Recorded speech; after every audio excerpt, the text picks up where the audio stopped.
스톡홀름 증후군이라는 말이 있는데요. 그게 이제 어떤 일이 있었냐면 스웨덴의 스톡홀름이라는 곳에 있는 은행에서 1973년도에 은행 강도가 들어와가지고 은행 직원 4명을 딱 이렇게 인질로 잡아놓고 경찰과 대치하고 있었는데, 특이하게도 이 은행 직원들이 인질범하고 동화가 된 거예요. 그러니까 인질범들이 자기를 죽일 수 있다라고 하는 공포심 속에서 두려워 떨고 있었는데, 인질범들이 자신들에게 친절하게 대해주니까 인질범들 편을 들은 거예요. 그래서 나중에 경찰 조사를 받는데도 인질범들한테 불리한 진술을 하지 않는 이런 상황이 되는 거죠. 그러니까 극도의 고통 속에서, 두려움 속에서 어떻게 보면 그 상대방과 동일시하는 것을 스톡홀름 증후군이라고 그래요. 근데 그 반대의 증후군이 있는데 리마 증후군이라고, 1997년에 페루에 있는 리마라고 하는 곳에 일본 대사관을 페루의 반군들이 이렇게 점령을 하게 됐어요. 근데 그 페루의 반군들이 한 126일 정도의 그 동안 그 일본 대사관을 이렇게 점령해가지고 그 사람들이 인질로 잡고 정부군과 대치를 하고 있었는데, 이번에는 그러니까 인질범들이 두려워한 거예요. 인질범들이, 왜냐하면 그 당시에 페루 대통령이 후지모리 일본계 대통령이었어요. 그래서 이제 이 사람들이, 반군들이 이제 그 리마에 있는 그 일본 대사관을 이렇게 쳤는데, 그러니까 아무래도 이 인질범들 또한 이렇게 정부군에게 이제 언제 죽을지 모르니까, 그러면서 이제 그 오랫동안 뭐 120 며칠 동안 이렇게 있었으니까 그 인질들에게 이제 동화돼 가지고 인질들이 필요한 의약품도 갖다 주고, 인질들이 예배 드리겠다고 하면 예배도 드리게 다 해주고, 이렇게 하는 것들을 리마 증후군이라고 합니다. 그래서 스톡홀름 증후군, 리마 증후군이 나타나는 현상들은 어떤 거냐면, 극심한 두려움과 고통 속에서 이 사람들이 상대방에게 동화되는, 동일시되는 이런 상황들을 이런 그 스톡홀름 증후군, 또 리마 증후군이라고 하죠. 그러니까 사람이 대단한 존재인 것처럼 보여도 막상 자기의 생존에 위협받는 극심한 고통이나 두려움 속에 빠지게 되면 심리적인 혼란을 이렇게 당할 수밖에 없게 되는 거예요. 이런 경우에 사실은 하나님의 백성들에게도 마찬가지입니다. 하나님의 백성들 또한 이런 생존의 두려움, 위협 앞에서 누구와 동일시할 것인가, 여기에서 그 사람의 진정한 정체성이 드러나게 됩니다. 하나님의 백성이 그런 고통과 어려움 속에서, 위협 속에서 자기를 학대하는 가해자와 동일시할 것인가, 아니면 하나님과 동일시할 것인가, 하나님의 백성 공동체와 동일시할 것인가는 그 사람 속에 있는 진정한 생명이 어떤 것인가에 따라서 달라질 수 있겠죠. 그래서 진정한 성도라면 어떤 고난과 공포와 위협이 있다 할지라도 압박하는 자 또는 세상과 동화되지 않고 동일시하지 않고 오히려 하나님과 동일시하면서 그 고난의 상황을 이겨낼 것이다 라는 겁니다. 고난과 절망적인 상황에서 우리가 누구와 동일시하는가는 우리의 진정한 정체성을 드러내게 됩니다. 어떤 신학자는 이렇게 말했습니다.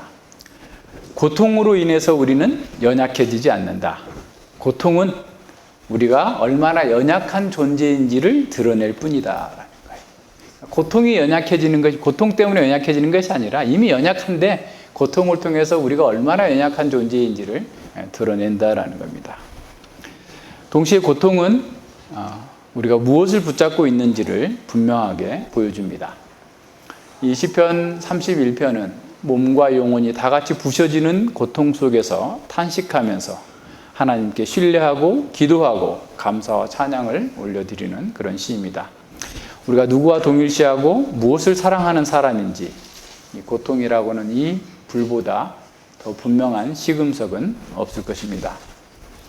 시편 31편은 도움을 구하는 시입니다. 학자들에 따라서는 이 시편 31편 분석하는 방식이 다양한데, 제가 보기에는 두로 둘러보면 좋을 것 같아요. 그래서 이제 둘러보면 1절로 18절까지가 기도이고, 그 다음에 19절부터 24절까지가 감사와 찬양입니다. 근데 1절로 18절까지는 키아슨 구조로 되어 있어요. A, B, C, 그 다음에 B-A- 해서 그 C가 애가가 나와 있는데 그 고통 속에서 신뢰하고 기도하고 있는 그 시인의 그 모습을 통해서 그 메시지가 굉장히 강력하게 우리에게 전달되고 있음을 보게 됩니다.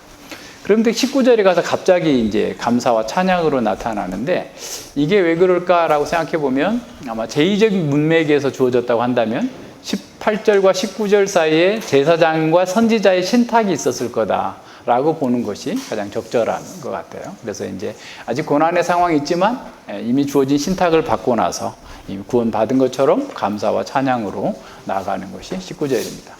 원래는 오늘 그 19절 이하 24절까지 다 하려고 했는데 시간이 많이 가기 때문에 반으로 나눠서 오늘은 18절까지 하고 다음 주에 한 번 더 이렇게 보도록 하겠습니다.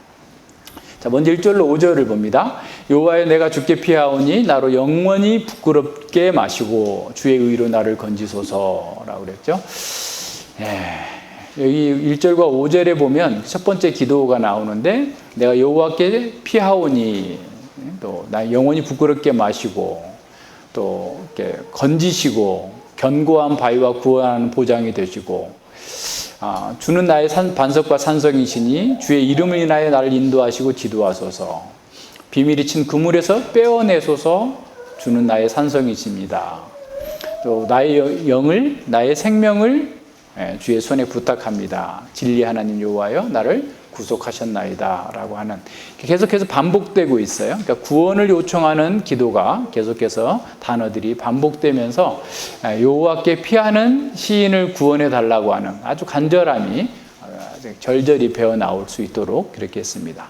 여호와라는 칭호는 언약의 칭호라고 그랬죠. 언약의 왕으로서 그 여호와는 그 언약 백성을 구원해야 될 의무가 있어요. 그래서 언약 백성으로서의 다윗은 언약의 신실한 삶을 살았기 때문에 이 지금 위기 가운데에서 하나님께서 나를 구원해 주셔야만 합니다. 그것이 하나님과 내가 맺은 언약에 충실한 삶입니다라고 하면서 그것을 근거로 해서 기도합니다. 그러면서 영원히 부끄럽게 하지 마옵시고라는 것은 부끄럽게 하다라는 말은 우리가 전에도 봤지만 전쟁 포로가 돼가지고 빨가벗겨가지고 지금 노예로 팔려나가는 그런 상황과 같은 거예요. 그러니까 지금 다윗의 위기가 얼마나 심각한지 여기서 패한다면 여기서 여호와께서 구원하시지 않는다면 그는 그와 같은 지금 운명에 처할 그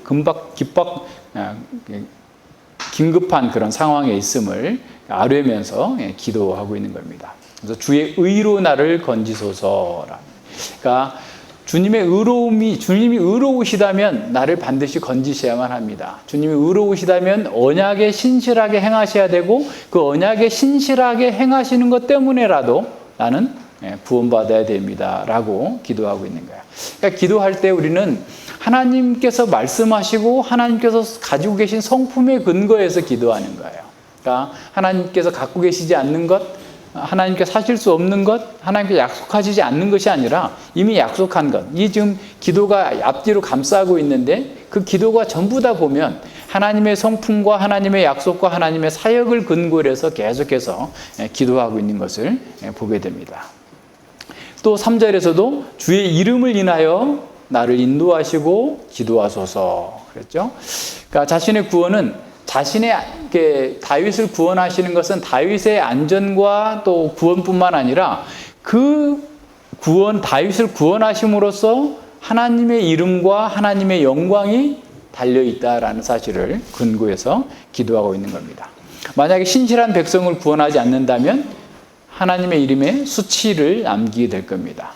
공경에 빠진 시인은 주님의 의와 주님의 이름을 위하여서 나를 구원해 주시옵소서라고 기도하고 있는 겁니다. 4절에도 보면 비밀이 친 그물이 가득 차 있어요. 그러나 그는 알 수 없는 상황입니다. 어디에서 어떤 그물이 있는지, 어디에 어떤 덫이 있는지 알 수 없는 그런 상황 속에서 하나님께서 오셔서 그 그물에서 걸리지 않도록 구원해 주시라. 안전한 산성으로 자신을 인도해 주시기를 기도하고 있는 겁니다.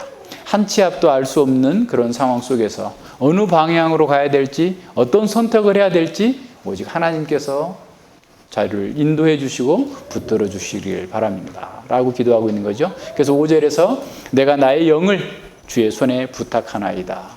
나의 영, 나의 생명을 주님께 부탁합니다. 하나님의 섭리의 손길에 자신을 맡기지 않는다면 자신은 주저앉아서 어디로 가야 될지 어떻게 해야 될지 알 수 없는 그런 상황 속에서 하나님의 손에 자신을 맡기면서 진리의 하나님 여호와여 나를 구속하셨나이다. 진리의 하나님 여호와라는 말은 두 가지 의미로 생각할 수 있는데요. 첫 번째는 신실한 하나님, 그러니까 하나님께서는 신실하게 그 약속을 지키시는 하나님. 그래서 성경은 하나님의 신용의 기록이라고 했죠. 그러니까 하나님은 신뢰할 수 있는 그런 하나님이시니까 나를 구속해 주시옵소서 또는 구속하셨나이다 라고 하는 거고, 두 번째 의미는 어떤 거냐면 하나님만이 참된 하나님이시다라는 의미예요. 헛된 대상을 경배하는 것은 다 아니다. 그러니까 하나님만이 참신이시기 때문에 하나님께서 그를 구원해 주실 수 있다라는 말입니다. 근데 5절 하반부에서 진리 하나님 여호와여 나를 구속하셨나이다. 과거형으로 쓰고 있어요. 그래서 아니 아직 구원해 달라고 기도하면서 구속하셨나이다 라고 하는 과거 완료형으로 쓰고 있는 이유가 뭐냐 라고 했을 때 칼빈 선생님은 이렇게 설명하고 있어요. 그 이유는 하나님께서 이미 과거에 그랬던 것처럼 영원히 변치 않으시는 계속 동일한 분이실 것을 그가 믿기 때문이다. 과거에 하나님께서 구속해 주신 것처럼 앞으로도 계속해서 그렇게 하실 것을 믿기 때문에 과거 완료형으로 썼다는 거예요. 따라서 이것은 과거에 하나님께서 그에게 기도의 확신을 주셨던 이전의 은혜에 자신을 연결하는 끈이며 또 앞으로도 도움을 바라는 희망인 것이다. 마치 그가 하나님이여 언제나 한결같으시며 인간들처럼 마음을 변치 않으시는 당신께 바로 그 행위 속에 당신이 나의 생애의 보호자이시라는 것을 증거하셨습니다. 그러므로 이제 나는 당신의 손에 그 보호자 되셨던 나의 생명을 당신께 맡깁니다 라고 말한 것과 같다라는 거예요. 그러니까 과거 완료형으로 표현했던 이유는 하나님께서 과거에 구원해 주셨던 것처럼 앞으로도 지금도 계속해서 구원해 주실 것을 믿고 맡긴다라는 신뢰의 표현이다라는 말이에요. 그러니까 다윗은 그 영을, 그 생명을 하나님께 맡겼기 때문에 그는 하나님이 심지어 그 육체가 죽은 후에도 자신의 생명은 안전할 것이다라는 사실을 기억하면서 이렇게 기도했다라는 겁니다. 근데 이 말씀은 예수님께서 십자가에서 말씀하셨어요. 누가복음 23장에 보면 예수님께서 나의 하나님이여 내 영혼을 당신께 맡기나이다 라고 기도하고 있는 거죠. 그러니까 예수님께서 이 말씀을 인용해서 십자가상에서 마지막 말씀을 하신 것은 부활에 대한 강력한 소망을 가지고 있을 뿐만 아니라 언제 어디서나 하나님 안에서는 하나님 안에 맡겨져 있는 그 생명은 안전하다, 영원까지 안전하다라고 하는 사실을 우리에게 가르쳐주고 있습니다. 그래서 우리의 생명을, 우리의 영을 하나님의 손에 맡길 때 우리는 무덤 너머에서 부활을 바라보면서 하나님 나라의 그 극치를 내다보면서 담대하게 현실을 이겨낼 수 있는 겁니다. 종교개혁자 존 후스에게 사형 판결을 내렸던 주교가 이렇게 말했다고 합니다. 나는 내 영을 악마에게 맡기노라 라고 선언을 하니까 존 후스가 나는 내 영혼을 이렇게 말했어요. 나는 내 영혼을 주 예수 그리스도 당신의 손에 맡깁니다. 당신에게 나는 당신이 구속하신 내 영혼을 맡깁니다. 존 후스가 그렇게 말했어요. 루터보다 100년 전에 나왔던 체코의 개혁자 존 후스는 그리스도, 주 예수 그리스도 당신의 손에 내 영을 맡깁니다. 당신에게 나는 당신이 구속하신 내 영을 맡깁니다 라고 한 겁니다. 자, 이 기도에서 잘 보면 시인은 하나님의 성품과 자신의 상황을 교차하면서 하나님께서 당신의 성품과 당신의 의와 당신의 사역 속에서 반드시 자신을 구원하셔야 된다라는 사실을 강조하면서 기도하고 있습니다. 그는 오직 주님께 맡기고 주님께 피하고 주님의 섭리와 통치 아래서 하나님께 내 영혼을, 자기의 생명을 맡긴다라고 기도하고 있는 겁니다.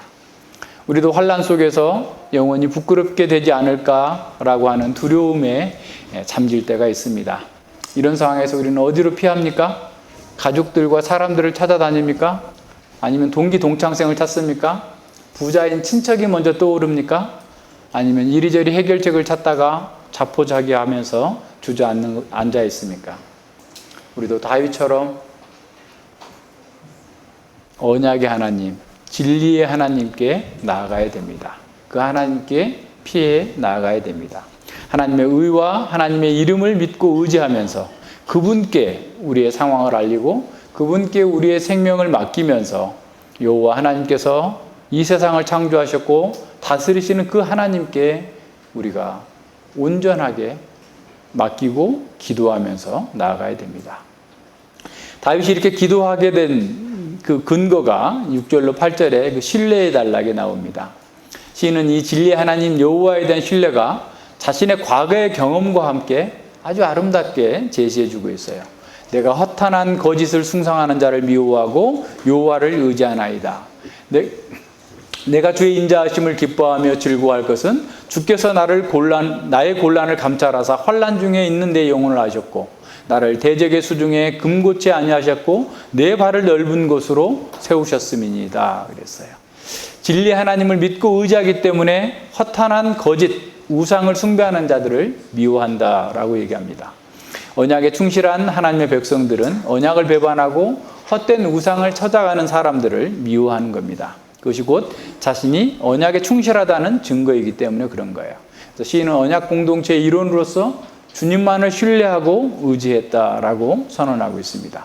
이는 시편 139편 21절로 22절에서 다윗의 그 고백과 동일합니다. 여호와여 내가 주를 미워하는 자를 미워하지 아니하오며 주를 치러 일어나는 자를 한하지 아니하였나이까. 내가 저희를 심히 미워하니 저희는 나의 원수니이다. 주님의 원수는 나의 원수입니다 라고 고백하고 있는 겁니다. 우리는 때로 믿지 않는 상사에게 인정받기 위해서 주님을 부인하려는 유혹을 받습니다. 우리는 세상에 성공한 사람들을 부러워하면서 그들처럼 행동하려고 하는 유혹을 받습니다. 허탄한 우상을 따르는 사람들을 또는 그들과 함께 동일시하려는 그런 유혹을 받을 때가 있습니다. 그렇게 하는 것은 우리의 정체성을 부인하는 거예요. 하나님께서 미워하는 것을 좋아하면서 하나님께 구원을 요청할 수 없는 거예요. 그러면 남의 통장에 있는 돈을 내가 인출하겠다라고 하는 것과 마찬가지로 전혀 상관없는 일이 된다는 사실을 기억해야 됩니다. 우리는 물론 불신자들을 선대하고 거룩함과 화평함을 추구하면서 그들에게 복음으로 인도하지만 그들과 함께 멍에를 메고 그들과 동일한 정체성으로 세상을 살아나가면 우리에게 주어진 저 정체성을 부인하는 것이 됩니다. 7절에서도 시인은 과거의 구원을 기억하면서 즐거워합니다. 주께서 자신의 곤란을 감찰하셨고 환난 중에서 자신의 영혼을 아셨다라고 고백합니다. 아셨다라는 말은 하나님께서 자신의 환난 가운데서 자신이 어떻게 생활하고 행동했는지를 다 보셨다라는 의미뿐만 아니라 인격적으로 하나님과 자기가 교제하면서 함께 나누었다, 삶을 나누었다라는 의미로서 보여주고 있는 거예요. 그래서 시인은 주께서 자신의 대적들의 수중에 자기를 넘기지 않을 거라는 것을 믿고 그리고 또 그를 그렇게 했었고 넓은 곳으로 자유한 곳으로 안전한 곳으로 자신을 세우셨기 때문에 그 하나님을 믿고 의지한다라고 기도하고 있는 겁니다. 고난의 상황은 바뀌지 않았습니다. 하지만 다윗은 하나님께서 자신을 감찰하시며 자신을 아신다라는 사실을 확신하고 있어요. 우리가 고난 가운데 있을 때 하나님께서 나를 감찰하고 계십니다. 나를 보고 계십니다. 내가 지금 스마트폰을 보고 있는지, 영화를 보고 있는지, 다른 데 가서 무엇을 하고 있는지 주께서 나를 감찰하시고 나를 아십니다. 그랬을 때 내가 내 마음이 하나님 앞에서 정말 정직하다면, 언약에 신실하다면 주께서 아시니 주께서 보시는 대로 저에게 마땅한 합당한 처분과 구원을 베풀어 주시옵소서라고 기도할 수 있는 겁니다. 우리는 현재의 위기 상황보다도 더 월등하신 하나님의 주권과 섭리에 초점을 맞추어서 그 상황은 변화되지 않았어도 그 속에서 자유하게 되고 평강을 누리게 되고 안식을 누리게 됩니다. 그래서 기독교야말로 진정한 체험의 종교입니다. 진리의 하나님, 생명의 하나님, 생명과 피난처이신 하나님, 산성이신 그 하나님의 구원을 맛보고 하나님과 교제하면서 하나님을 찬양하는 체험의 종교예요. 그래서 바위이신 하나님께서 우리의 바위가 되어달라고 기도할 수 있어요. 산성이신 하나님께서 우리의 산성이 되어달라고 기도할 수 있는 거예요. 피난처이신 하나님께서 우리의 피난처가 되어달라고 기도할 수 있는 겁니다. 우리가 하나님의 성품과 하나님의 사역을 아는 것만큼 우리는 하나님께 그렇게 나에게 인도해 주시기를 기도하면서 나아갈 수 있는 거예요. 그런 신뢰가 우리 속에 있어야지 돼요. 그러니까 그런 체험이 우리 속에 있어야 돼요. 그러니까 내가 기도했더니 부르주셨더니 하나님께서 그 일을 이루어 주셨다라는 사실을 내 스스로 체험해야 돼요. 내가 고쳐지지 않는 잘못된 습관들을 기도했더니 하나님께서 고쳐주셨다라는 것을 경험해야 됩니다. 내가 기도했더니 상대방의 마음이 바뀌었다라는 것을 경험해야 됩니다. 내가 기도했더니 수많은 어려움 환경 속에서 온 세상이 나를 덮치려고 하는 속에서도 나가 평강을 누리고 자유를 누리고 안식을 누렸다라는 사실들이 겹겹이 우리의 신앙의 체험으로 쌓여 있어야 돼요. 그래야 죽음과 같은 그런 위기 속에서도 이렇게 고백하고 이렇게 신뢰하면서 하나님을 붙들 수 있게 되는 거예요. 9절로 13절까지는 애가입니다. 여기에 지금 고통에 지금 맞춰져 있어요. 초점이 맞춰져 있어요. 전반부에서는. 시인이 겪고 있는 극심한 고통을 애가로 표현하고 있어요. 여호와여 내 고통을 인하여 나를 긍휼히 여기소서. 내가 근심으로 눈과 혼과 몸이 쇠하였나이다. 내 생명은 슬픔으로 보내며 나의 해는 탄식으로 보내며 내 기력이 나의 죄악으로 약하며 나의 뼈가 쇠하도소이다. 내가 모든 대적으로 말미암아 욕을 당하고 내 이웃에게는 심히 당하니 내 친구가 놀라고 길에서 보는 자가 나를 피하였나이다. 내가 잊어버린 바 됨이 사망한 자를 마음에 두지 아니함 같고 파기와 같으니이다. 내가 무리의 비방을 두려우며 사방에 두려움이 있나이다. 저희가 나를 치려 의논할 때에 내 생명을 빼앗기로 꾀하였나이다. 어마어마한 위기 속에 지금 갇혀 있는 거예요. 애가 형식으로 자신이 얼마나 오랜 시간 동안 계속해서 고통 가운데서 탄식하고 있는지를 이와 같이 표현하고 있습니다. 하나님께 전적인 신뢰를 표현했던 그 다윗은 현재 자신이 겪고 있는 그 고난에 대해서 하나님께 호소하고 있어요. 여호와여 내 고통을 인하여 나를 긍휼히 여기소서. 내가 근심으로 눈과 혼과 몸이 쇠하였나이다. 시인은 하나님의 구원을 확신하였지만 그 시인의 눈에 눈물이 마르지 않았어요. 눈물이 젖어 있어요. 혼과 몸과 전인이 수척해져 있는 상황입니다. 눈과 혼과 몸은 전인을 가리키는데 3번씩 반복함으로써 자신의 고통의 무게가 얼마나 극심한지를 강조해 주고 있습니다. 여러분, 고통을 받으면 눈이 붓는다는 거 이해하세요? 눈이 어두워진다는 거 이해하세요? 그런 경험 해본 적 있어요? 눈이 퉁퉁 부었다. 이런 경험 해보셨어요? 마음의 고통으로 인해서 앞이 안 보이고 눈이 붓는 그런 고통을 겪을 수 있습니다. 근심으로 몸과 마음이 수척해져서 아무런 힘이 없이 마치 물속으로 깊이 가라앉는 것처럼 떨어지는 그런 경험을 할 수가 있습니다. 사람들이 갑자기 배우자가 죽거나 자식이 불의의 사고를 당하거나 어떤 해결할 수 없는 그런 억울한 일들을 당한 후에 맥없이 사람들이 죽어버리는 경우 있어요. 고통과 근심으로 눈과 혼과 몸이 쇠하여져서 살 의욕이 없이 몇 달이 아니라 며칠 만에 죽는 경우도 있어요. 다윗은 하나님을 신뢰하고 그분의 구원을 확신하였지만 그의 눈은 근심으로 쇠하였고 고통 속에서 몸과 마음이 부셔지는 그런 상황 속에서 하나님께 기도하고 있어요. 10절과 13절에서는 다윗의 그런 그 고통이 그림처럼 그려지고 있습니다. 다윗의 그 가장 깊은 정서적 고통을 애가로 표현하고 있습니다. 어떤 학자는 이 구절들은, 그러니까 10절로 13절을 거꾸로 읽어봐라.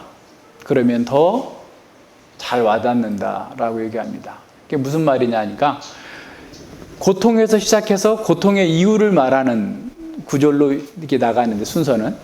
근데 반대로 읽으면 고통의 이유부터 읽고 고통을 보라는 거예요. 그러면 왜 이렇게 고통이 컸는지가 더 생생하게 드러난다라는 거죠. 그래서 우리도 그와 같은 방식으로 한번 읽어보는 거예요. 13절 먼저 봅니다. 시인을 가장 고통스럽게 하는 문제는 적들이 그를 비방하고 죽이려고 모의하는 것이었습니다. 13절에 내가 무리의 비방을 들어오며 사방에 두려움이 있나이다. 저희가 나를 치려 의논할 때에 내 생명을 빼앗기로 꾀하였나이다. 비방에서, 사람들의 비방으로부터 그의 고난이 시작된 거예요. 대적들과 하나 된 무리들은 다윗이 하지도 않는 말들을 했다고 하면서, 다윗이 하지도 않은 행동을 했다고 하면서 다윗을 비방하고 조롱하고 죽이고자 하고 있는, 생명을 빼앗고자 꾀하고 있는 그런 상황입니다. 시편 22편 12절로 13절에서 나오는 것처럼 많은 황소가 나를 에워싸며 바사는 힘센 소들이 나를 둘렀으며 내게 그 입을 벌림이 찢고 부르짖는 사자와 같은 일이다. 그와 같은 방식으로 계속해서 지금 다윗을 물어뜯고 비방하고 죽이고자 하고 있는 그런 상황입니다. 다윗의 생애에서 생각해 본다면 다윗의 이스라엘의 왕 사울을 죽이려고 한다. 모반하려고 한다. 사울을 쫓아내고 자기가 왕이 되려고 한다. 라고 하는 말들을 사방에서 만들어내는 거죠. 어떻게든 다윗을 제거해야만 이스라엘의 평화가 올 수 있다.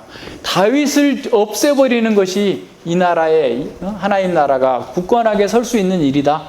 모든 위기는 다윗 때문에 온 거다 라고 하는 것처럼, 그래서 다윗을 제거하기 위해서 현상금을 걸어놓고 다윗의 있는 데를 밀고 하지 않는 자는 반역자라고 하면서 다윗을 찾아 헤맸던 그런 상황들을 한번 생각해 보세요.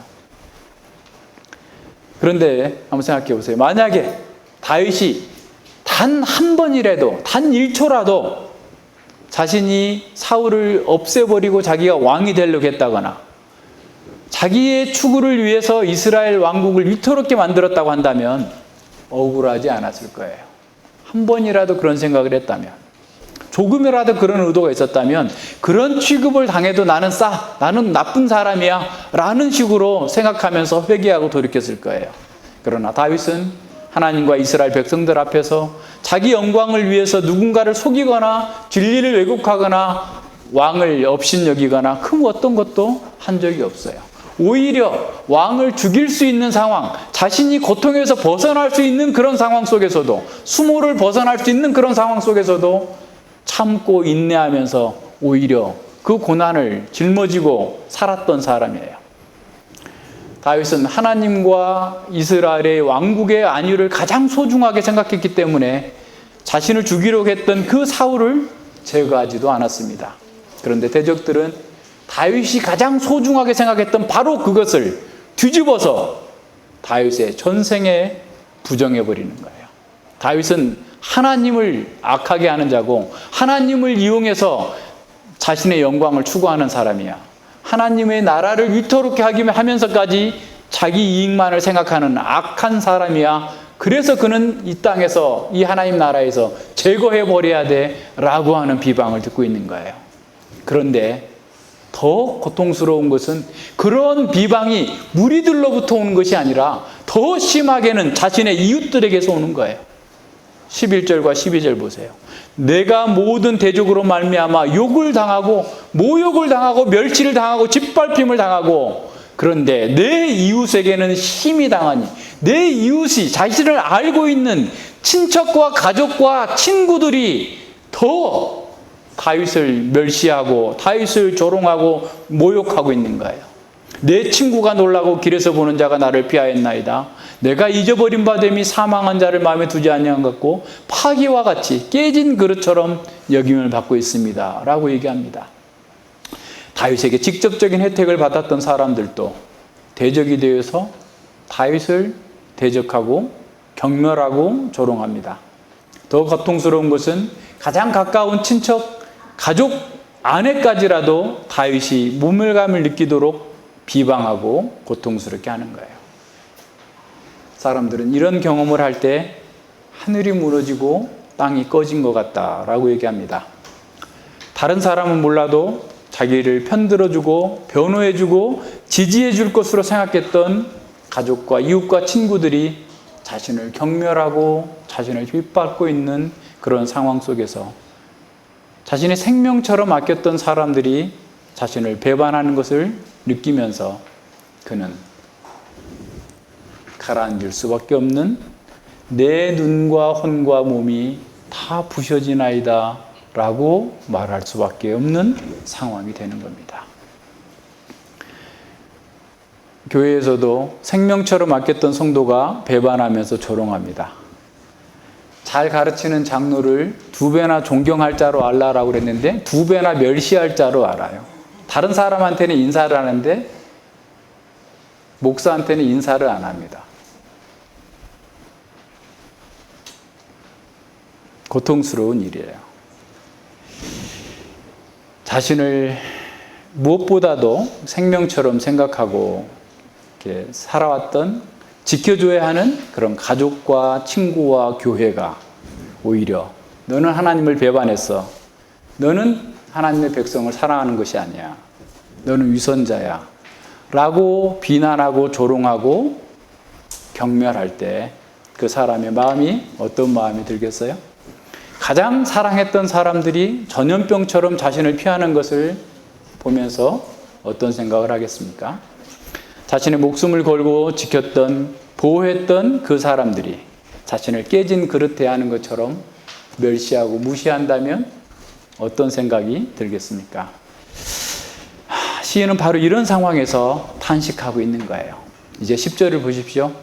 내 생명은 슬픔으로 보내며 나의 해는 탄식으로 보내며. 생명이 그냥 슬픔에 쌓여 있는 거예요. 슬픔의 물에 가득 담겨져 있어요. 자신의 사는 날이 탄식으로 가득 차 있어요. 탄식 속에서 살고 있는 거예요. 그래서 내 기력이 쇠하고 죄악으로 인하여, 내 기력이 죄악으로 인하여 약하며 나의 뼈가 쇠하도다. 내 기력이 자신의 죄일 수도 있고 공동체의 죄일 수도 있고 주변에 있는 무리들의 죄일 수도 있어요. 내 기력과 뼈가 어떻게 보면 몸에서 가장 강한 부분인데 그 기력도 뼈도 다 같이 쇠하고 부셔지고 있는 상황이에요. 이 말은 결코 과장이 아닙니다. 믿었던 가족들과 친구들로부터 배신당하고 멸시와 조롱을 당할 때 그 생명은 슬픔과 고통 속에서 잠기고 탄식에 잠겨서 그 기력과 뼈가 썩는 것 같은 고통을 하게 됩니다. 이런 스트레스가, 이런 고통이 얼마 동안이 아니라 만약 수년 동안 당하고 있다고 생각해 보세요. 며칠 동안 잠을 못 자는 것도 괴로워서 배교할 수 있겠다라는 그 두려움이 엄습하는데 극심한 고난 속에서 그렇게 몇 년 동안을 보낸다면 아무리 강한 뼈라도 다 삭아버릴 거예요. 고통에 빠지게 될 것입니다. 그래서 시인은 눈과 혼과 몸이 부셔지고 썩는 것 같은 그런 고통이 있음을 주님께 부르짖고 있는 겁니다. 사단은 우리에게 가장 소중한 것들을 가지고 공격합니다. 우리가 가장 소중하게 여기는 것을 공격해요. 모든 손해를 감내하면서라도 이것만은 나의 사명이고 내 생명으로라도 바꿔서 그것을 이루겠다라고 하면서 자부심을 갖고 자랑 삼아서 속으로 했던 그 일들을 가장 추악한 동기로 했다고, 가장 추악한 것이라고 매도하면서 공격하는 거예요. 그런데 그 공격에 앞장서는 사람이 이웃들이 힘이 더한 거예요. 가장 가까이서 지켜본 사람들이 그렇게 더 하는 거예요. 욥을 가장 가까이서 지켜봤던 욥의 아내가 욥을 비난하는 것처럼, 다윗을 가장 가까이서 지켜봤던 미갈이 다윗을 조롱했던 것처럼 우리를 가장 가까이서 지켜봤던 사람들이 너는 하나님을 배반했다 라고 조롱하면서 고통스럽게 하는 겁니다. 사단이 그 뒤에 역사하고 있어요. 평생을, 자기 인생을 다 바쳐서 독립운동에 헌신한 사람한테 너는 친일파야 라고 하는 것보다 그 사람을 고통스럽게 하는 게 없을 거예요. 평생을 주를 위해서 살아온 사람들에게 너는 주님을 배반한 사람이야, 너는 위선자야, 너는 이단이야 라고 얘기하는 사람 것보다 더 아프게 하는 것은 없을 겁니다.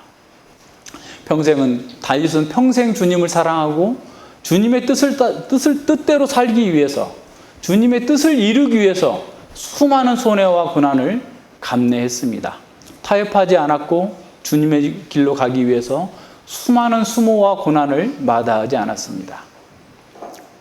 그런데 그의 가족과 그의 이웃들이 그를 배교한 자라고 공격했을 때 그는 죽는 것보다도 더 큰 고통을 느꼈을 거예요. 시글락이 점령당했을 때 다윗의 용사들이 다윗을 돌로 쳐 죽이려고 했어요. 수많은 일들이 있습니다. 그런 고통들이 얼마나 큰 일인지 한번 생각해 봐야 돼요. 그러나 그런 고통은 예수님의 고통을 우리에게 얘기해서 보여주는 고통이에요. 궁극적으로 다윗이 겪은 그 고통은 예수님의 고통을 보여줍니다.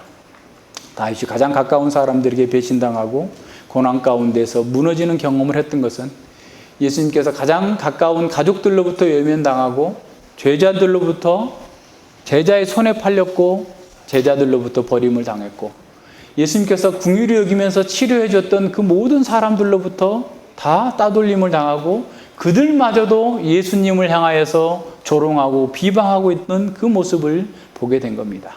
땅의 모든 무리들이, 가족들이, 친구들이, 이웃들이 예수님을 더 심히 조롱하고 비방했음을 보게 됩니다.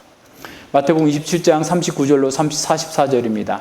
지나가는 자들은 머리를 흔들며 예수를 모욕하여 가로되 성전을 헐고 사흘에 짓는 자여 내가 만일 하나님의 아들이거든 자기를 구원하고 십자가에서 내려오라 하며 그와 같이 제사장들도 서기관들과 장로들과 함께 희롱하여 가로되 저가 남은 구원하였으되 자기는 구원할 수 없도다. 저가 이스라엘의 왕이로다. 지금 십자가에서 내려올지어다. 그러면 우리가 믿겠노라. 저가 하나님을 신뢰하니 하나님이 저를 기뻐하시면 이제 구원하실지라. 제 말이 나는 하나님의 아들이라 하였도다 하며 함께 십자가에 못 박힌 강도들도 이와 같이 욕하더라.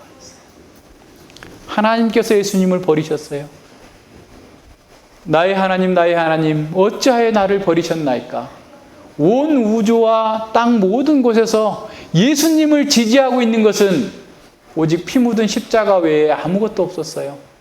다 예수님을 배반하고 다 예수님의 사랑을 받고 예수님으로부터 혜택을 받았던 모든 사람들이 예수님께 등을 돌리고 예수님을 조롱하고 멸시했던 그 예수님의 고난을 우리는 이 말씀을 통해서 볼 수 있습니다. 예수님의 고통은 이 역사 가운데 그 누구도 경험해보지 못한 영원한 지옥의 고통입니다.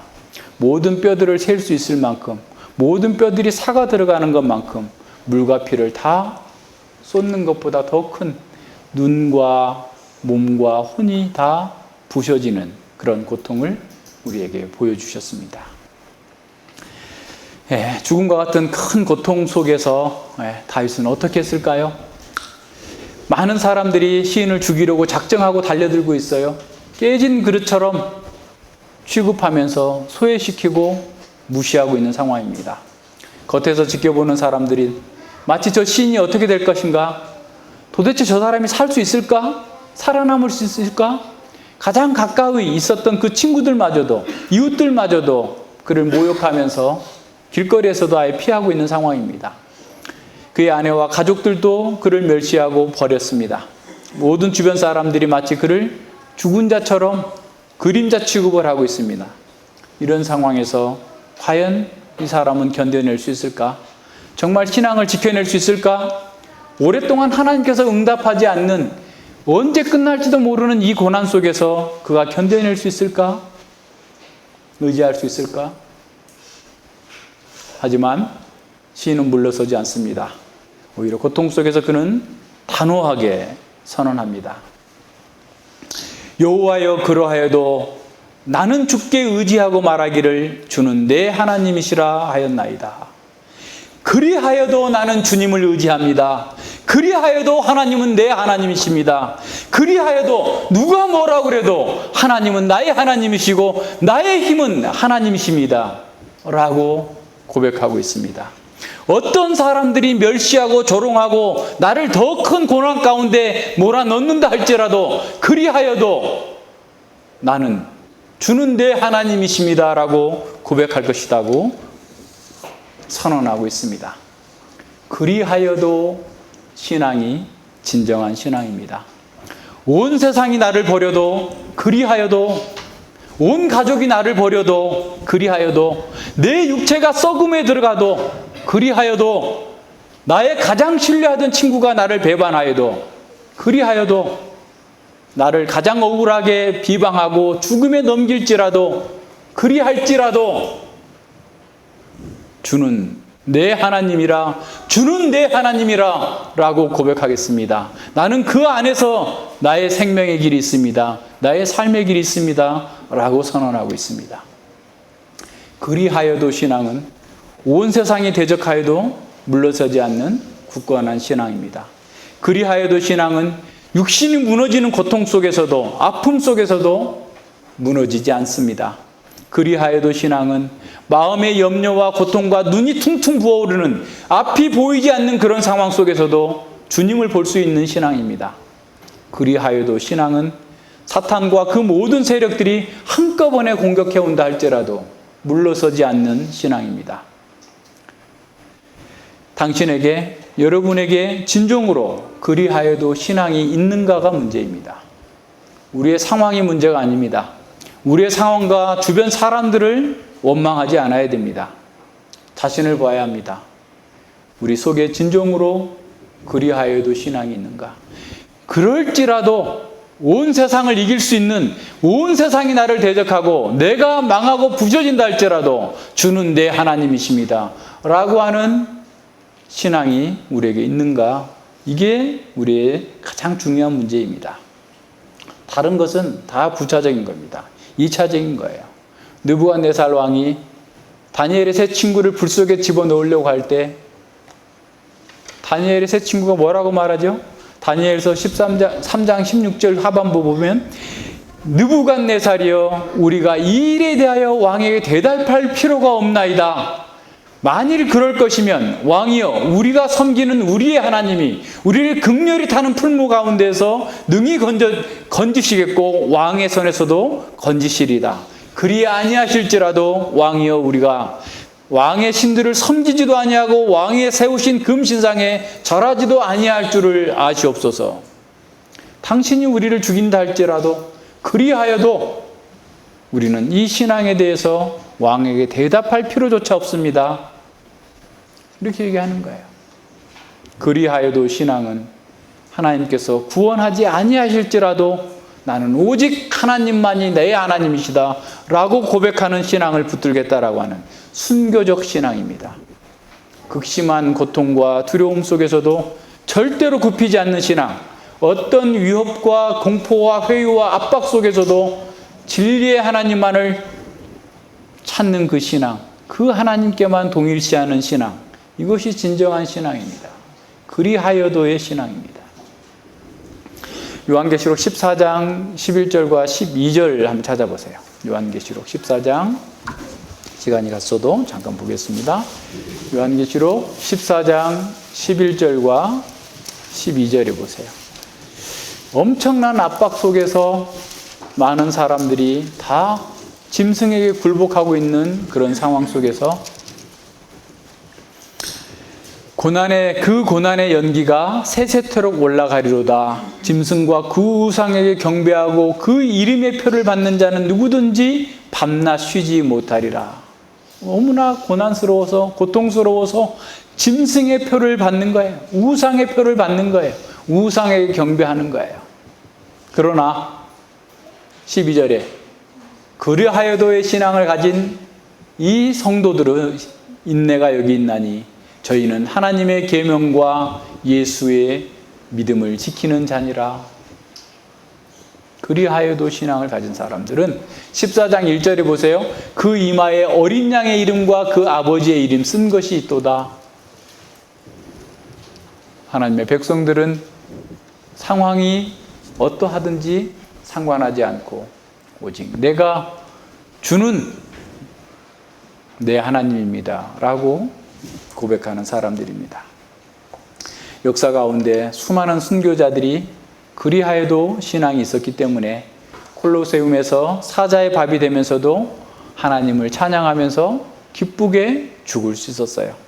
극렬히 타는 불 속에서도 시퍼런 단두대의 칼 밑에서도 담대할 수 있었습니다. 주는 내 하나님이시라 고백하면서 순교의 신앙을 지켰습니다. 세속적인 복과 자기 만족의 신앙의 최고 목표로 생각하는 사람들에게는 그리하여도 신앙은 찾아볼 수 없습니다. 만약 찾는다고 할지라도 그것은 선전구호에 불과할 것입니다. 그런 사람들은 자신의 욕망을 부추기는 선생들을 짜서서 이리저리 쫓아다니지만 결코 하나님 나라의 복을 누릴 수 없습니다. 15절로 18절에서 그러한 신앙은, 그리하여도 신앙을 가진 사람들은 막무가내로 무대뽀로 뭔가를 하는 사람들이 아닙니다. 그리하여도 신앙을 가진 사람들은 주님께 기도하는 사람들이에요. 자신의 삶의 상황을 구체적으로 들어서 주여 제가 이런 상황이 있습니다. 이 상황 속에서 주께서 어찌하시렵니까? 주의 성품과 주의 사역과 주의 언약의 근거에서 구원해 주시옵소서라고 기도합니다. 15절에 내 시대가 주의 손에 있사오니 내 원수와 핍박하는 자의 손에서 나를 건지소서. 주의 얼굴을 주의 종에게 비추시고 주의 인자하심으로 나를 구원하소서. 여호와여 내가 주를 불렀사오니 나로 부끄럽게 마시고 악인을 부끄럽게 하사 음부에서 잠잠케 하소서. 교만하고 완악한 말로 무례히 의인을 치는 거짓 입술로 벙어리 되게 하소서. 내 시대가 주께 있사오니 주의 손에 있사오니 라는 말은 내 앞날이 나의 생애 전체가 주님께 있습니다. 주님의 손에 있습니다 라는 표현이죠. 5절에서 첫 번째 기도에서 내 영을 주의 손에 부탁하나이다 라고 그랬는데 나의 앞날도 나의 인생 전체가 다 주님의 손 안에 있습니다 라고 하면서 고백하고 있습니다. 자, 그런데 보세요. 주의 손에 있는데 어디하고 비교하고 있어요? 악인들의 원수와 핍박하는 자의 손과 비교하고 있어요. 대조하고 있어요. 한번 생각해 봅시다.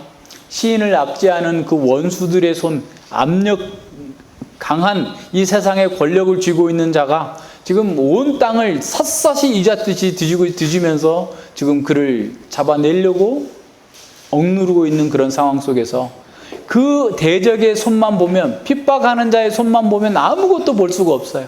정말 어디 동굴 속에서도 하나님을 찾을 수가 없어요. 그런데 이런 고난 속에서 시인은 압박하는 자의 현실적인 손 그 위에 온 세계를 다스리는 하나님의 주권적인 통치의 손을 바라보면서 내 시대가, 나의 생명이, 나의 앞날이, 나의 모든 것이 주의 손에 달려 있습니다 라고 하면서 고백하면서 기도하고 있는 겁니다. 주께서 나의 생명을 맡으셨고 받아주셨고 그랬사오니 이 압제자의 손에서 저를 구원해 주시옵소서 라고 기도하고 있는 거예요. 지금 현재 압제자의 권력과 능력이 온 세상을 다 뒤집을 것 같고 거기서 아무도 빠져나갈 수 없을 것처럼 보이지만 열방은 물동이에 다 버리고 남은 그 한 방울과 같다라고 말씀하신 그 하나님 앞에, 하나님의 손 앞에 아무것도 아닙니다. 먼지 같은 거예요. 티끌 같은 것이라는 사실을 알고서 이와 같이 기도하고 있는 겁니다. 16절의 기도는 민수기 6장에 나오는 제사장의 축복을 근거로 해서 기도하고 있어요. 민수기 6장 24, 26절에서 여호와는 내게 복을 주시고 너를 지키시길 원하며 여호와는 그 얼굴로 내게 비추사 은혜 베푸시길 원하며 여호와는 그 얼굴을 내게로 향하여 드사 평강 주시기를 원하노라. 이렇게 하라고 여호와께서 말씀하시고 27절에서 뭐라고 말씀하시냐면 그들이 이같이 내 이름으로 이스라엘에게 축복할지니 내가 그들에게 복을 주리라. 하나님이 약속하셨어요. 제사장의 축복한 후에 내가 너희들이 제사장이 이스라엘 백성들에게 성결케 된 이스라엘 백성들에게 이렇게 축복하면 내가 그들에게 복을 주리라. 약속하셨으니 시인은 하나님께서 약속하신 대로 저를 구원해 주시옵소서라고 기도하고 있는 거예요. 하나님의 언약을 근거해서 구원해 주시옵소서. 신실한 백성에게 복을 주시옵소서, 구원해 주시옵소서라고 기도하고 있는 겁니다. 17절에서 시인은 또다시 그리하여도 신앙을 가진 자신이 부끄럽지 않게, 부끄러움을 당하지 않게 해달라고 기도하면서 악인을 부끄럽게 하고 음부에서 잠잠케 하게 해 주시옵소서라고 기도합니다. 주님을 부르는 자들은 수치를 당치 않겠지만 주의 백성을 괴롭히는 자들은 결국 수치를 당하고 음부에서 잠잠하게 될 것입니다. 핍박하는 자와 핍박받는 자의 운명이 역전될 겁니다. 악인들의 주된 공격 무기는 여기서 다른 것도 아닌 말로 나와요. 뒤에서도 계속해서 말이 나옵니다. 비방입니다. 비방. 근데 그들은 입술이 무덤 속에 들어가 있다면 잠잠할 수밖에 없겠죠. 18절에서도 그들이 벙어리 되게 하옵소서, 벙어리 되게 한다라는 말을 묶다라는 말이에요. 혀를 그냥 끈으로 꽉꽉 묶어가지고 아무 말도 못하게 만들어 달라라는 겁니다. 말에 그 영향력이 얼마나 큰지를 보여주고 있는 거죠. 자, 악한 자들은 자신들이 알지 못하는 것을 회방하면서 의인들을 칩니다. 그래서 유다서에서 지난번에 본 것처럼 이 사람들은 무엇이든지 알지 못하는 것을 비방하는도다. 그들은 이성 없는 짐승같이 본능으로 아는 그것으로 멸망한다라고 말합니다. 거짓자들은 영광을 가진 교회를 알지도 못하면서 회방합니다. 수많은 사람들을 회방하는데 뭐 이유도 대단해요. 그 사람이 자유주의자입니다. 뭐가 자유주의자입니까? 했더니 그 사람 집에 가니까 자유주의자의 책이 책꽂이에 꽂혀 있대요. 자유주의자의 책이 책꽂이에 꽂혀 있으면 자유주의자입니까? 저는 그러면 책꽂이에 한 100권 정도 있으니까 100배나 자유주의자겠네요. 세관점 사람들의 책이 꽂혀 있으면 그 사람이 세관점자입니까?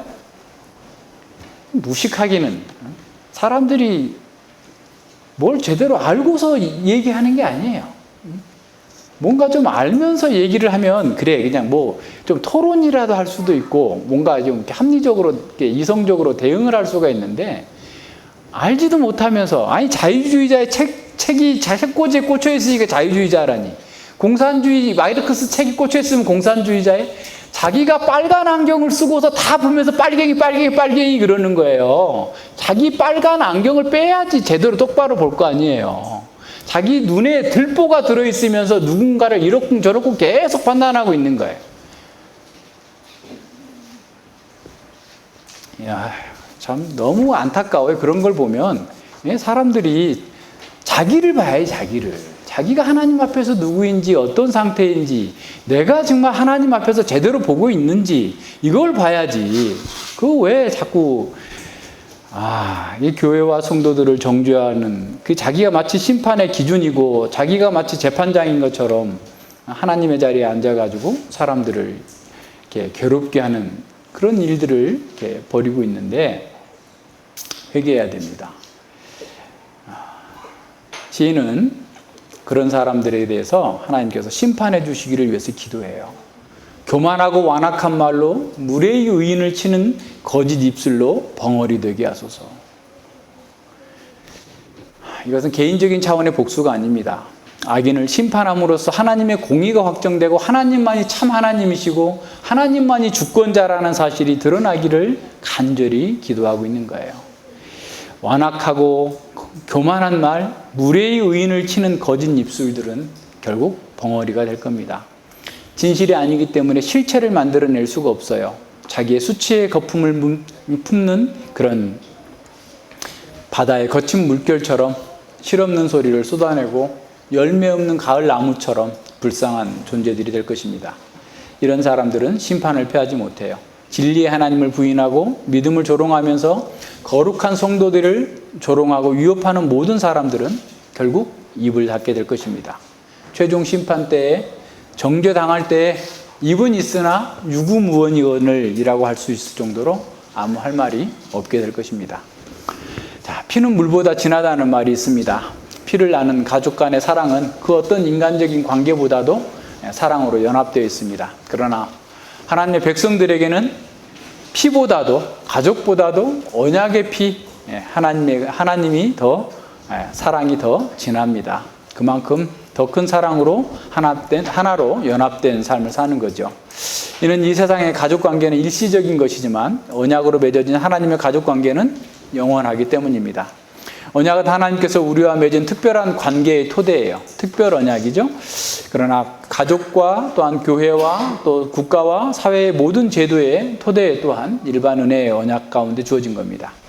특별 은혜로 맺어진 언약도 상호 신뢰와 사랑으로 시작되고 유지되고 완성됩니다. 그렇다면 우리는 어떻게 상호 신뢰 속에서 서로 사랑할 수 있겠습니까? 먼저 우리는 사랑해야 될 대상에 대해서 마음을 열어야 됩니다. 그리고 그 대상도 우리에게 마음을 열도록 도와줘야 됩니다. 사랑이란 사랑하는 사람들을 사랑하는 대상을 간절히 생각할 때 태어난 것이다 라고 토마스 아퀴나스는 얘기했습니다. 사랑은 마음의 작용, 다시 말하면 지정의를 따라서 생성되고 또 성장합니다. 그래서 사랑은 상대방에 대한 바른 지식에서 시작돼요. 사랑하는 대상을 알지 못하고서는 사랑은 시작될 수 없어요. 그러니까 눈먼 사랑은 존재하지 않아요. 잘못 본 사랑이죠. 잘못 보고 한 사랑인 것이지 눈먼 사랑은 있을 수 없어요. 하나님을 사랑하기 위해서는 하나님의 아름다움을 알고 보아야 되겠죠. 형제를 사랑하기 위해서도 그를 알아야 됩니다. 그 형제가 그리스도를 믿고 하나님의 형상을 회복한 사람이라는 사실을 알고 그와 동일한 정서적인 반응을 가져야 돼요. 하나님께서 기뻐하는 걸 나도 기뻐하고 그 형제도 기뻐하고 이런 면에서 우리는 함께 정서가 동일하다라는 것을 이렇게 확인됐을 때 더 사랑할 수 있는 거죠. 또 의지적으로도 서로 이렇게 하나님의 뜻을 따라서 행하는 것을 기뻐하고 즐거워하면서 동역할 수 있기 때문에 그 사랑은 더 깊어지는 겁니다. 그래서 사랑은 지정의가 동일시되는 것, 지정의가 동일시되는 것, 하나 되는 것, 아는 것에서 하나, 정서적으로 또 같이 하나 되고 의지적으로 뭔가를 하고자 하는 목표가 동일한 거죠. 그래서 사랑이 더 굳건해지고 더 큰 힘을 발휘하게 되는 거예요. 그래서 사랑하는 사람은 자신이 사랑하는 대상과 동일시하게 됩니다. 예수님은 죄인인 우리와 동일시하심으로써 그 사랑을 나타내셨어요. 예수님의 사랑은 그가 겪으신 극심한 십자가의 고난을 통해서 가장 선명하게 드러났습니다.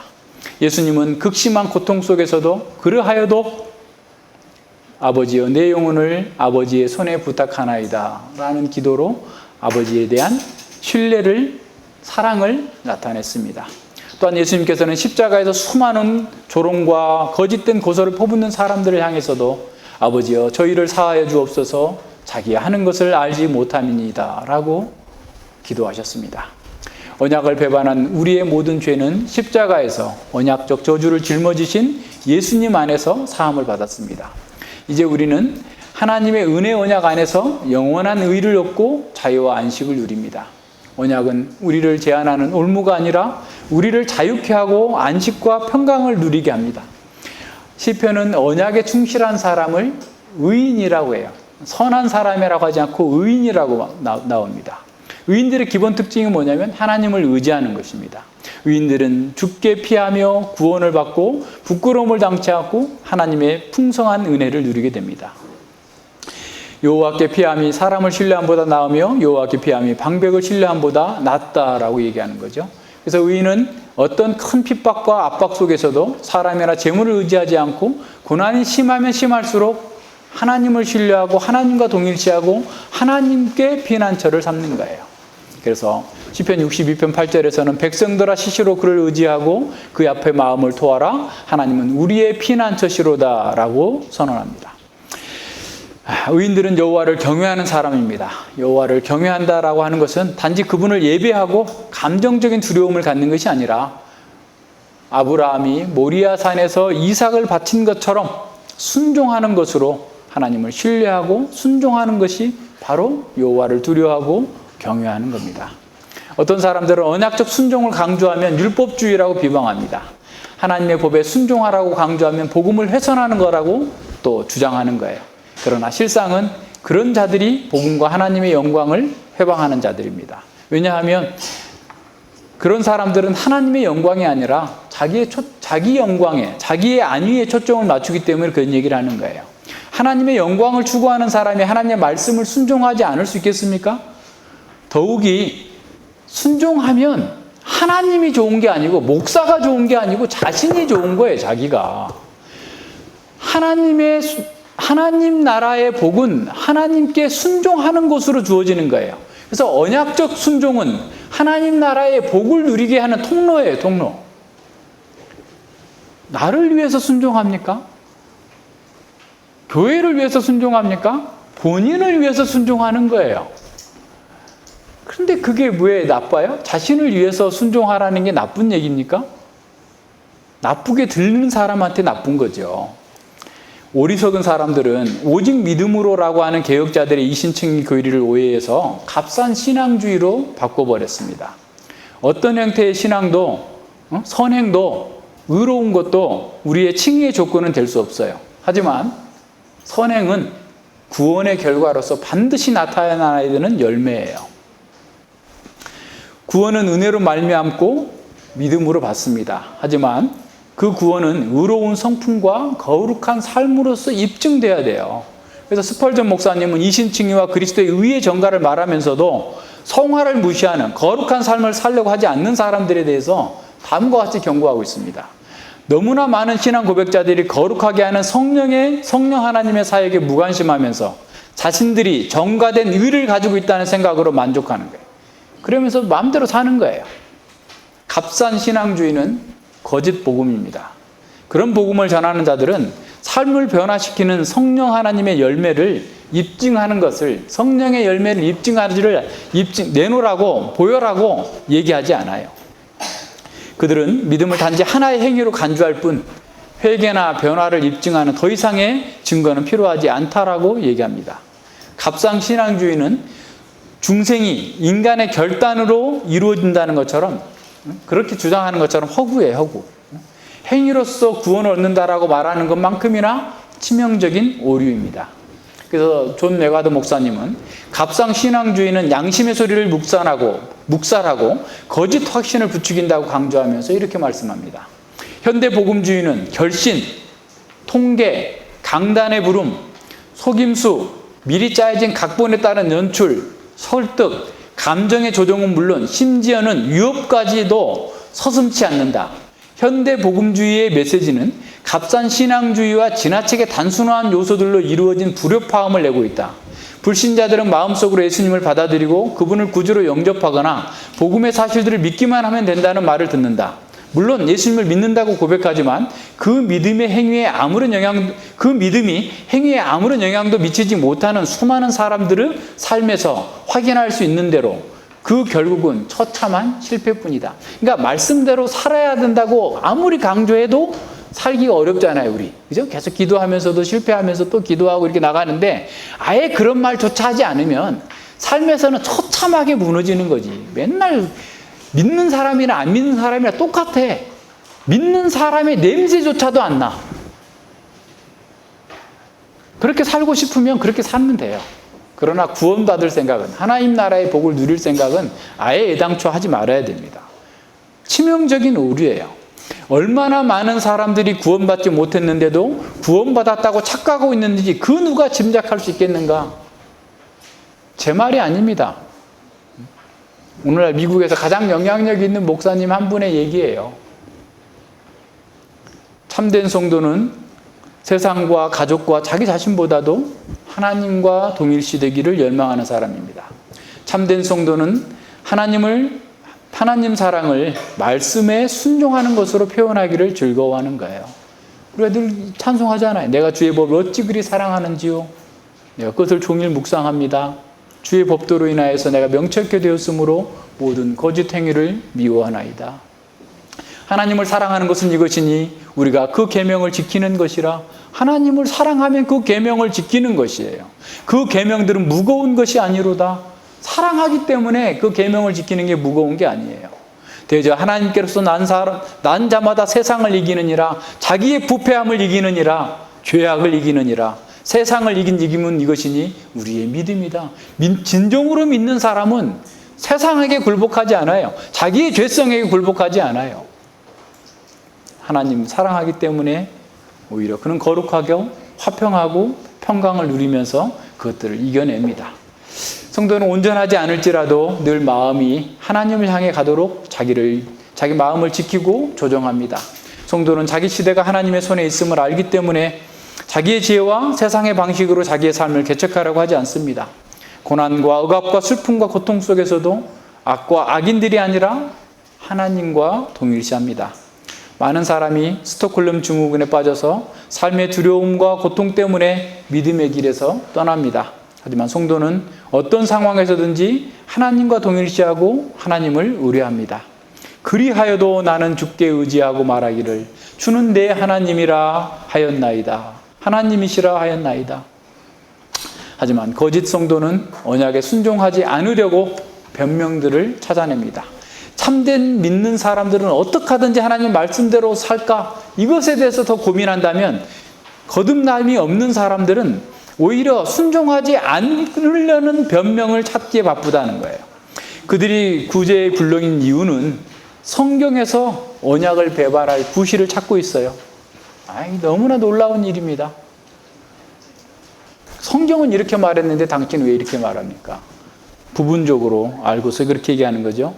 처음부터 약속을 지킬 마음이 없는 사람은 그 약속을 지킬 방법을 찾는 것이 아니라 그 약속을 깰 명분을 찾는 데 분주한 것처럼 거듭나지 않는 사람들은 하나님의 언약을 순종하기 위해서가 아니라 그 언약을 지키지 않아도 될 명분을 찾기 위해서 성경을 뒤적거리는 거예요. 그들의 전반적인 삶의 방식은 교만으로 드러납니다. 완악한 것으로 드러납니다. 자기를 높이고 자랑하는 것으로 드러납니다. 그들은 거짓말을 서슴없이 합니다. 약속을 쉽게 저버리는 사람들입니다. 하지만 참 성도는 그 마음의 진실을 말하고 소원한 것은 해로울지라도 지키고자 하는 사람입니다. 참 성도는 겸손하고 여호와를 높이고 그 언약을 지키기 위해서 자신의 생명마저 내놓겠다라고 생각하는 사람들입니다. 자, 여러분은 누구와 동일시할 것입니까? 진리의 하나님 여호와입니까? 거짓의 아비 사단입니까? 예수님의 말씀을 따라 행하는 반석 위에 집을 짓는 공동체입니까? 아니면 말씀을 듣기는 듣지만 행하지 않는 모래 위에 집을 짓는 무리들입니까? 왜 무리라고 표현했냐면 이런 사람들은 공동체적인 연대의식이 없어요. 어중이 떠중이 모여가지고 그냥 있는 거예요. 생명적 연합이 없기 때문에 무리들입니다. 그래서 성경에서 보면 제자들과 무리들을 계속 분리하고 있어요. 교회의 공동체와 무리들을 분리하는 겁니다. 우리가 동일시해야 될 사람들은 누구입니까? 진리와 성령 안에 있는 거룩한 언약의 공동체입니까? 값싼 은혜와 세속적인 자기 만족을 추구하는 무리들입니까? 거룩한 사람들과 동일시할 것입니까? 아니면 경건의 모양만 있고 능력을 부인하는 사람들과 동일시할 것입니까? 불경건하고 교만한 사람들과 함께 지내는 일은 정말 자욱한 연기 속에서 사는 것처럼 괴로운 일입니다. 그래서 시편 기자는 주의 궁정에서 한 날이 다른 곳에서 첫날보다 나은즉 악인의 장막에 사는 것보다 내 하나님의 성전 문지기로 있는 것이 좋사오니 라고 얘기했어요. 성도는 교만한 사람과 궁전에서 첫날을 사는 것보다 하나님을 진실하게 섬기는 가난하고 보잘것없다고 느껴지는 그런 거룩한 백성들과 함께 사는 것, 소자들과 함께 있는 것을 더 사모합니다. 그러나 하나님을 경외하지 않는 사람들은 오히려 이런 거룩한 공동체 속에서 사는 것 자체가 그들에게는 고통이 될 수 있어요. 고통이 될 겁니다. 가장 선하고 복된 것을 주지만 그 가치를 모르기 때문에 비방하고 오히려 조롱할 수 있어요. 거룩한 것과 진주의 가치를 모르는 사람들은 그것을 주려는 사람들을 멸시하고 조롱합니다. 그것이 우리에게는 다윗과 같은 그런 고통으로 다가올 수 있어요. 우리가 사람들로부터 비방을 당하고 어려움을 당하고 멸시를 당하고 그렇다 할지라도 때가 되면 그들은 다 벙어리가 될 겁니다. 하나님께서 우리가 신실하게 살았다면 우리의 삶을 지지해 주실 겁니다. 교만하고 악한 말로 무례히 의인을 치는 거짓 입술을 결국 벙어리 되는 날이 올 것을 우리는 바라보면서 현재 우리는 그리하여도 나는 주님만을 나의 하나님입니다라고 고백하면서 살아가고 승리할 수 있길 바랍니다. 기도합니다.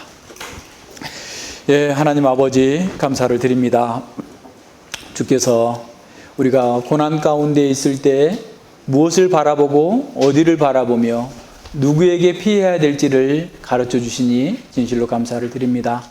참으로 극심한 고통 가운데에서 하늘이 무너지고 땅이 꺼지는 것과 같은 그런 고통이 있다 할지라도 주 하나님은 나의 하나님이시다라고 고백할 수 있도록 저희들에게 생명을 주시고 은혜 주시니 감사를 드립니다. 또한 우리에게 진리의 하나님께서 진리의 말씀을 주셔서 그 말씀에 순종하는 것으로 하늘의 복을 이 땅에서 이미 누리면서 하나님과 함께 동행하는 복을 누릴 수 있도록 은혜 주셨사오니 우리가 어찌하든지 주의 말씀과 주의 뜻 안에서 참으로 주님의 그 선하심과 아름다우심을 늘 바라보면서 주님을 사랑하기 때문에 주님을 기뻐하기 때문에 우리가 모든 고난 속에서도 능히 이길 수 있는 담대함과 능력과 지혜가 있게 하여 주시고 하나님의 뜻을 이루어 나가는 거룩한 공동체로 함께 성장하고 주의 뜻을 이루어 갈 수 있도록 함께 하여 주시옵소서. 우리의 마음과 생각 속에 잘못된 것들이 있다면 주님께서 깨닫게 하여 주시고 참으로 정죄받을 때에 회개하게 하시고 참으로 주님의 그 은혜 가운데에서 온전하게 치유를 받고 주님의 사랑 안에서 우리의 마음이 녹아지고 더 부드러워지고 온전케 되어져서 하나님 안에서 하나님께 우리의 마음을 열고 우리 성도들 안에서 서로 마음을 열고 서로 그 마음 가운데에서 안식과 기쁨을 누리며 위로하고 격려하며 하나님 나라의 그 복된 일 속에서 함께 복을 누려 나아갈 수 있도록 은혜 베풀어 주시옵소서. 감사드리며 예수님 이름으로 기도드립니다. 아멘.